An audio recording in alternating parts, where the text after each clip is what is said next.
తెలంగాణ ప్రభుత్వం ప్రవేశపెట్టినటువంటి మిషన్ భగీరథ, ఈ మిషన్ భగీరథ యొక్క ముఖ్య ఉద్దేశం ఏంటి? దాంట్లో 20,000 మంది పైగా కార్మికులు పనిచేస్తున్నారు. అసలు వాళ్ళ కుటుంబాలకి కానీ వాళ్ళ యొక్క జీవితం అనేది ఎలా సాగుతుంది అని అంటే అలాంటి విషయాల్ని పూర్తిగా తెలుసుకోవడం కోసం మనతో పాటు రాములు గారు ఉన్నారు. వారిని అడిగి మరిన్ని విషయాలు, మిషన్ భగీరథ దాని యొక్క ప్రాముఖ్యత ఏంటి, అసలు ఎందుకు దాన్ని ప్రారంభించారు, దానివల్ల కార్మికులకు ప్రయోజనమా ప్రభుత్వానికి ప్రయోజనమా అనేటువంటి విషయాల్ని క్షుణ్ణంగా తెలుసుకునేటువంటి ప్రయత్నం చేద్దాం. నమస్తే అండి. చెప్పండి, అంటే తెలంగాణ ప్రభుత్వం ఈ మిషన్ భగీరథని ఏర్పాటు చేయడానికి గల కారణం ఏంటి? అసలు మిషన్ భగీరథ స్కీమ్ని 2016 ఆగస్టు 6వ తేదీన మన తెలంగాణ ప్రభుత్వం గజ్వేలు నియోజకవర్గంలోని కోమటబండ గ్రామంలో దేశ ప్రధానమంత్రిని ఆహ్వానించి అట్టహాసంగా ఈ పథకాన్ని ప్రారంభించారు. దీనికి సుమారుగా 45,000 కోట్ల రూపాయలు వెచ్చించి తెలంగాణ ప్రభుత్వం ఈ పథకాన్ని తీసుకొచ్చింది. ఈ పథకం ప్రధాన ఉద్దేశం ప్రతి ఇంటికి శుద్ధి చేసినటువంటి మంచినీటిని అందించాలనేది ప్రధాన లక్ష్యంతో మిషన్ భగీరథ స్కీమ్ని ప్రారంభించారు. ఈ పథకంలో రాష్ట్ర వ్యాప్తంగా సుమారు 17,000 మంది మిషన్ భగీరథ కార్మికులు పంప్ ఆపరేటర్లుగా, ఫిట్టర్లుగా, లైన్మెన్లుగా, ఎలక్ట్రీషియన్గా, అట్లాగే ట్యాంకులు క్లీన్ చేసే కార్మికులుగా పనిచేస్తున్నారు. ఈ పథకం ప్రారంభించక ముందు రాష్ట్రంలో కొన్ని ప్రాంతాల్లో ఆర్డబ్ల్యూఎస్ స్కీమ్ కింద కూడా కార్మికులు పనిచేస్తున్నారు. ఆ ఆర్డబ్ల్యూఎస్ స్కీమ్ని మిషన్ భగీరథలో మెర్జ్ చేసి ఆ కార్మికులను కూడా మెర్జ్ చేసినటువంటి స్థితి మన రాష్ట్రంలో ఉంది. అయితే పెద్ద అట్టహాసంగా ప్రారంభించినటువంటి ఈ స్కీము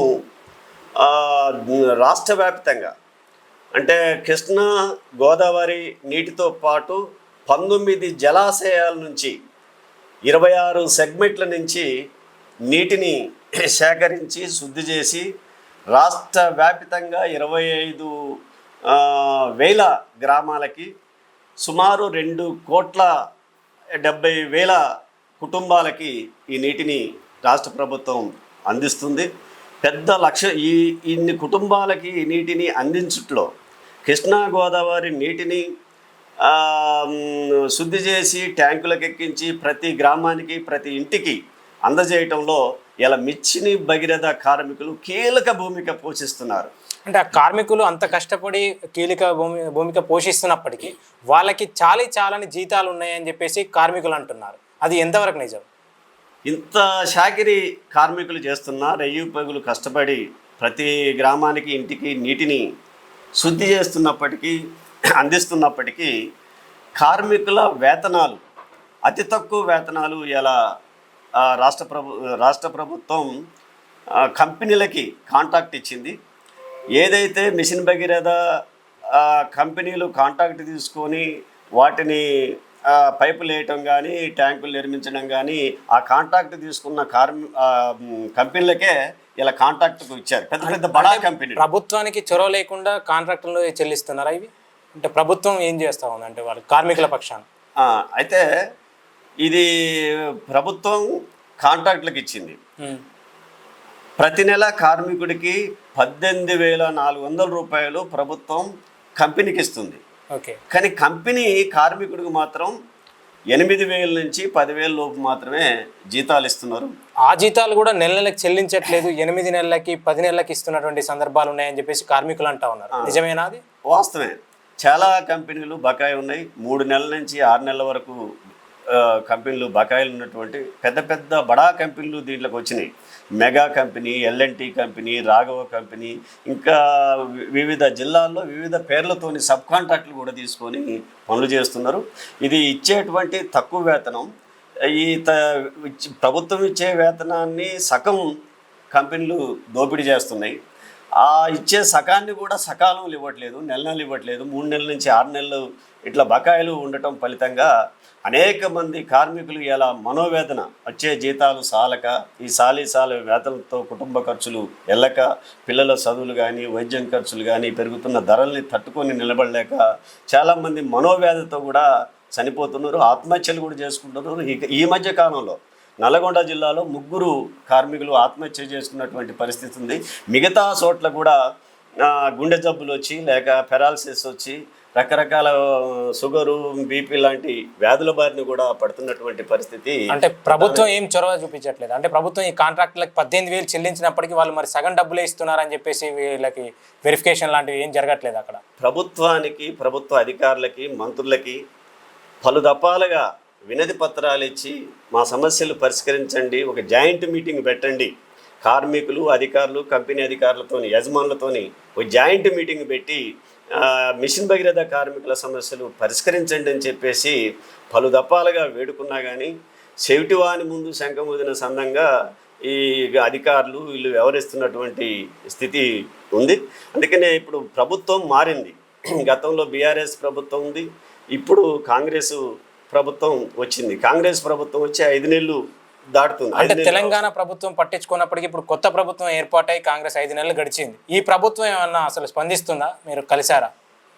ఈ ప్రభుత్వానికి పాలన దాంట్లో కలిసి రిప్రజెంటేషన్స్ ఇచ్చాం. ఈ కాలంలో అసెంబ్లీ ఎన్నికలు, పార్లమెంట్ ఎన్నికలు, ఈ ఎన్నికల కోడ్ ఎంత ఉండటం వలన ఇంకా అధికారులకి మంత్రుల్ని కలవాల్సిన అవసరం ఉంది. ఇప్పుడు ఎన్నికలు అయిపోయినాయి, ఎన్నికల కోడ్ ఇంకా జూన్ 5వ తారీఖు వరకు ఉంది. అయినా మంత్రుల్ని, అధికారులని కలిసే ప్రయత్నం చేస్తున్నాం. ప్రభుత్వం కనుక స్పందించకపోతే రాష్ట్ర వ్యాప్త ఆందోళన కూడా చేయాలని నిర్ణయించుకున్నాం. ప్రధానంగా ఏంటంటే మిషన్ భగీరథ కార్మికుల సమస్యలు ఇలా అనేకం ఉన్నాయి. అనేకం పెండింగ్ సమస్యలు ఉన్నాయి. అంటే వేతనాలు బకాయి ఇవి ఉన్నాయి. వాళ్ళకు వచ్చేటువంటి 10,000 జీతంలో పెట్రోల్ ఖర్చే, ఒక లైన్ మీను రోజుకు 50-60 కిలోమీటర్లు తిరగాల్సి వస్తుంది. ఫోన్ బిల్లులు, పెట్రోల్ ఖర్చులు ఇవి కూడా వచ్చే జీతంలో సగం వీటికి పెట్టాల్సి వస్తుంది. అందుకనే వేతనాలు, కనీస వేతనం 26,000 రూపాయలకు ఇవ్వాలని, అట్లాగే చట్టబద్ధ హక్కులు పిఎఫ్, ఈఎస్ఐ, అట్లాగే వారాంతపు సెలవులు, బోనస్, ఇలాంటి కనీసం గుర్తింపు కార్డు కూడా లేదు. ఇలా మిషన్ భగీరథ కార్మికులు ఏ సంస్థలో పనిచేస్తుందనే ఒక గుర్తింపు కూడా లేనటువంటి పరిస్థితి ఉంది.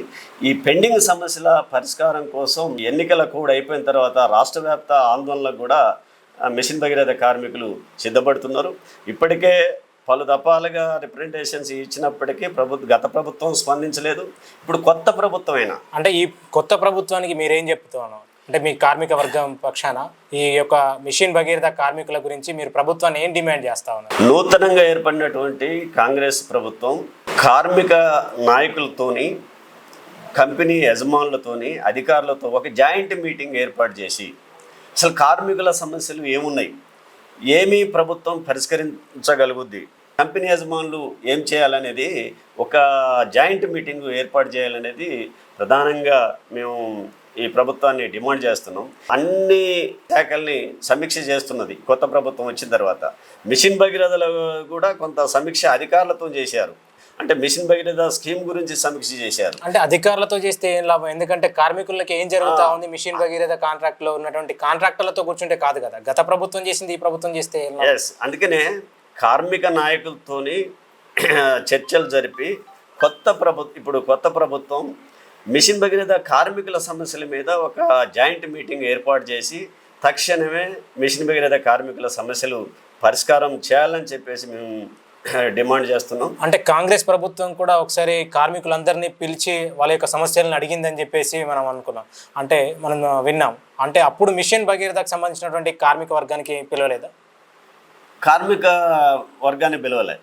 మిషన్ భగీరథ అధికారులను పిలిచి దీంట్లో ఈ స్కీమ్లో జరుగుతున్నటువంటి లోటుపాట్ల గురించి, అంటే కొన్ని ప్రాంతాల్లో అవినీతి జరిగిందని, కొన్ని గ్రామాలకు ఇంకా పైపులే లేదని, మిగిలినటువంటి సామాగ్రిని అంతా కూడా బయటపడేసిరని, దీంట్లో కొంత అవినీతి జరిగిందని, వీటికి పరిధిలోని మాత్రమే చర్చ జరిగింది తప్ప కార్మికుల సమస్యలు, వీళ్ళ వేతనాలు, వీళ్ళ జీతభత్యాలు, వీళ్ళకు చట్టబద్ధ హక్కులు ఏమి ఇస్తున్నాం, ఏమి ఇవ్వాలి, కంపెనీ ఇప్పుడు టెండర్ వేసినప్పుడే కొన్ని రూల్స్ పెడతారు, కానీ ఆ రూల్స్ అమలవుతుందా కావట్లేదా అనే ఇలాంటి సమీక్ష మాత్రం ప్రభుత్వం నుంచి చేయనటువంటి పరిస్థితి ఉంది. అందుకనే త్వరలోనే కాంగ్రెస్ మినిస్టర్గా ఉన్నటువంటి సీతక్క గారు, అంటే పంచాయతీరాజ్ రూరల్ డెవలప్మెంట్ మినిస్టర్గా ఉన్నారు, సీతక్క గారి అపాయింట్మెంట్ తీసుకొని కలుస్తాం, అధికారులని ఈఎన్సీని కూడా కలుస్తాం. వీటి మీద ప్రధాన సమస్యల మీద వేతనాలు, బకాయి వేతనాలు, ఈ పెండింగ్ సమస్యలన్నింటినీ కూడా పరిష్కారం చేయాలని చెప్పేసి అంటే ఇప్పుడు ప్రధానంగా సమస్య అన్నప్పుడు ప్రధానంగా వాళ్ళకి ఏంటంటే జీతాలే చాలక ఆత్మహత్యలకు పాల్పడుతున్నటువంటి వాళ్ళు కాంట్రాక్టర్ బేస్లో చాలామంది ఉన్నారు. ఈ మిషన్ భగీరథలు వాళ్ళ ఆత్మహత్యలు చేసుకున్నటువంటి సందర్భాల్లో ప్రభుత్వం నుంచి ఏమైనా సహకారాలు అందాయా, లేకుంటే అసలు కార్మిక వర్గంగా మీరు వాళ్ళ దృష్టికి తీసుకెళ్ళినప్పటికీ స్పందించారా లేదా వాటి విషయాలపైన? మిషన్ భగీరథలో పనిచేస్తున్నటువంటి కార్మికులు వివిధ కారణాల చేత ఆత్మహత్యలు చేసుకుంటున్నారు, కొంతమంది అనారోగ్యంతో కూడా మరణిస్తున్నటువంటి పరిస్థితి ఉంది. కానీ ప్రభుత్వం నుంచి ఎలాంటి సహకారం లేదు, ఇప్పటి వరకు ఎలాంటి సహకారం అందలేదు.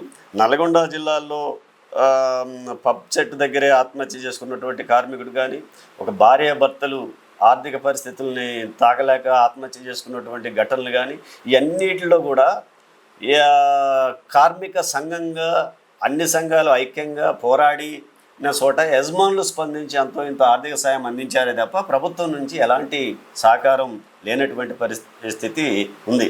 అందుకనే మేము చెప్పేది ఏంటంటే, ఇప్పుడు ఈ మిషన్ భగీరథ సంస్థ అనేది ప్రభుత్వ సంస్థ, కానీ దీన్ని కాంట్రాక్ట్ చేయటం వల్ల కాంట్రాక్ట్ యజమాన్యం ఇది పాటిస్తుంది. కాబట్టి దీన్ని ప్రభుత్వమే నేరుగా మిషన్ భగీరథ స్కీమ్ని నడిపి కార్మికుల జీతభత్యాలు కానీ, తెలంగాణ ప్రభుత్వం కాంట్రాక్టులకు ఇచ్చేసింది కదా, దానికంటూ ఇన్ని సంవత్సరాలని కాంట్రాక్ట్ ఇచ్చేసిందా, లేకపోతే ప్రభుత్వం మారింది కాబట్టి స్వయంగా ప్రభుత్వమే స్వీకరించి చేసేటువంటి అవకాశాలు ఏమైనా కనిపిస్తూ ఉన్నాయా? ఇప్పుడు నెక్స్ట్ డిసెంబర్ వరకు కాంట్రాక్ట్ ఇచ్చారు. 5 సంవత్సరాల కాంట్రాక్ట్ ఉంది. గత 10 సంవత్సరాలు కాంట్రాక్టే నడుస్తుంది. వివిధ కంపెనీలు, సబ్ కంపెనీలు కూడా దాన్ని కాంట్రాక్ట్ తీసుకొని నడిపిస్తున్నాయి.